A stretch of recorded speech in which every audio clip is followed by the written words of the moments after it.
We knew it was coming, and it happened today. It didn't last long, but nonetheless, gold hit $2,000 an ounce, and it's all due to the global banking crisis, except for one particular region. We're going to talk about that and so much more as we explore.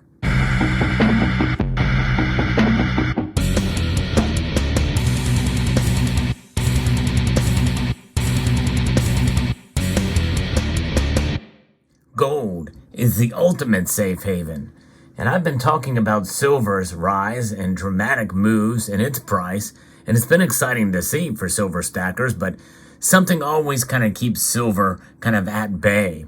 You know, something slaps it down, whether it be natural market forces or if you believe that there's some sort of price suppression going on. Silver just can't seem to get a break to record highs like we're seeing gold hit. And by the way, gold over $2,000 is a big deal, even if it's a flash in the pan like we saw today. I'm going to be referencing an article here from Market Watch. But if you enjoy videos like this where I talk about the metals, gold and silver, as well as others, I hope you will consider pressing that thumbs up button down below. It does help. And also share the video with you and other social media platforms as well. And subscribe to the channel if you haven't done so already.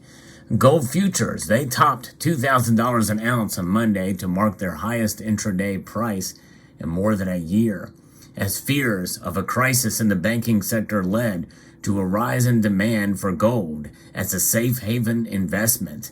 Now, I don't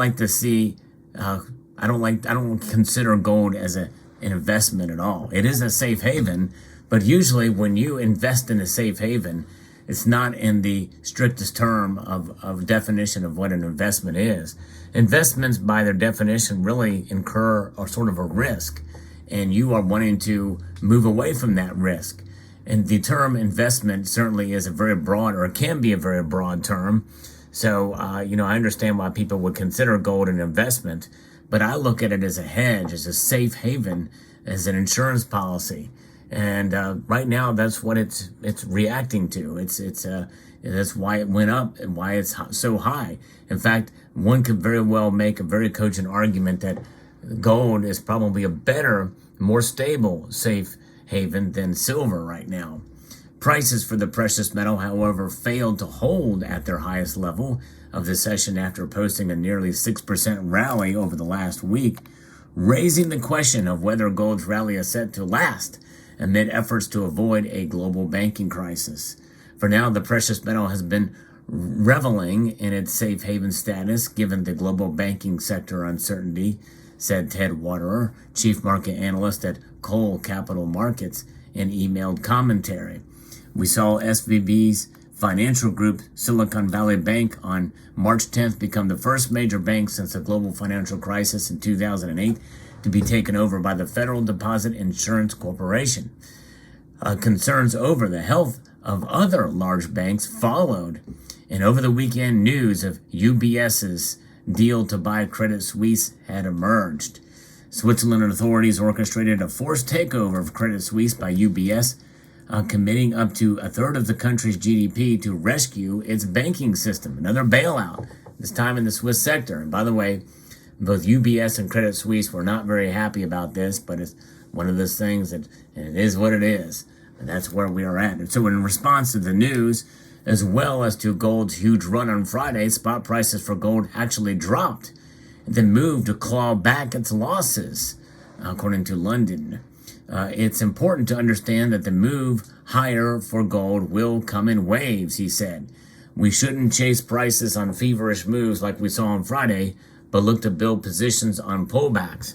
That's the whole idea of what I refer to as smart or intelligent and dollar cost averaging. You buy a little bit more when the price pulled back, but sometimes there's some profit taking or what have you, or this news digests, and there could be a move in the opposite direction there. So that's the kind of thing, the backdrop that we have right now in this current environment.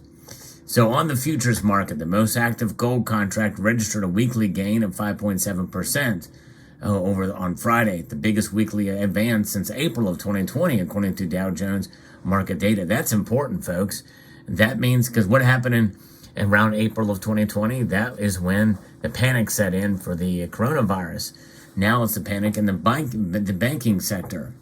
So prices for gold futures climbed as high as $2,014.90. That's in gold future prices, not actual spot price. That's the highest intraday level for most active contracts since March 10th, before settling at 1982. And as I record this video right now, gold is sitting, for the actual spot price, is sitting at $1,979.50. It's down $10.80 on the day since the markets opened on Sunday night that we follow here, and we had a pretty lively live stream expecting it to move the other way. It did not happen. By the way, for the first time in quite a long time, rhodium has fallen below $10,000 an ounce, down 6.25%, down $500. So we could see rhodium get into a territory where, hey, I might be able to buy another ounce of it, but that's another story. For those of you who are interested, you can search rhodium on my channel for my path on that. I'm going to probably do another video talking about that. The only metal that was up today was platinum, up $14, $1 below $1,000. But so what's going on here? Why this global banking crisis? It is everywhere. It's in Europe and the United States, and when you think about it, those are the two most influential economies around the world. China has the second largest economy, but influence is really large in Europe as well, and obviously the United States. So we're dealing with that. But where is the global banking crisis not at? It's in the East. You don't hear about any issues in the East. In 1997, we had the Asian financial crisis, but you're not hearing about it in Russia, for instance. You're not hearing about a banking crisis. You're not hearing about a banking crisis in China or in Saudi Arabia or the Middle East. So what's going on there? I think this is showing the further divide between the East and West and the BRICS nations, and their talk about moving towards gold as a standard may be helping them. I don't know, but it's interesting to see. And I'm not necessarily rooting for those economies per se, but hey, anybody that goes to gold as a backdrop, as some sort of foundation and start to do the right thing, you've got to recognize it and you got to see it. So it'll be very interesting. Maybe we're just not seeing reports on it. I don't know. It's not being talked about. The health of some of these economies are not nearly as good, at least for the other BRICS nations. India's economies is, I don't know exactly where it stands. China's economy, there's a lot of unknowns there. But we're not hearing about bank closures in Shanghai or in Mumbai right now. So that is really the bottom line here. It's very interesting to see where these financial institutions are being closed out. And, and by the way, just for the record, we're not even really hearing about much happening for Canadian banks like TD Securities. What's going on there? What are the health of the Canadian banking system? I'd be very curious to know, but obviously the United States and Europe, there's a lot of issues and problems going on there, and likely will have ramifications probably in some of the other Commonwealth nations as well too, and Australia. For those of you who live in Canada, and for those of you who live in Australia, what have you heard there? I have not heard anything in the Eurasia or in Canada. But largely, any of the BRICS nations, we're not hearing any of these issues. But nonetheless, that's kind of where things are at. So gold, where do you think it's going to go this week? What do we have coming up ahead? We have the Federal Reserve meeting on Wednesday. We've got more numbers coming out with regards to the economy, jobs, and the like. So it'll be very fascinating to see where gold goes from here. There is another piece that talks a little bit about this and where potentially what the Federal Reserve is going to do. According to the CME FedWatch tool, the market currently sees a 28% chance that the Federal Reserve will leave interest rates unchanged later this week. So that's almost 30% of folks think that they may pause. I'm in the majority and think they're going to raise it, 25 basis points. At the same time, even if the banking crisis is resolved, there is a note that markets could start focusing on a potential U.S. government default as Congress has yet to raise the debt ceiling. And that is going to come home to roost perhaps in July. And so we still have a little bit of time, but that's going to be a big deal when that comes due. We will find out and see what happens. Nonetheless, that's what we have to look forward to very, very soon. And it'll be very interesting to see if gold can sustain that $2,000 an ounce level and where it goes from here.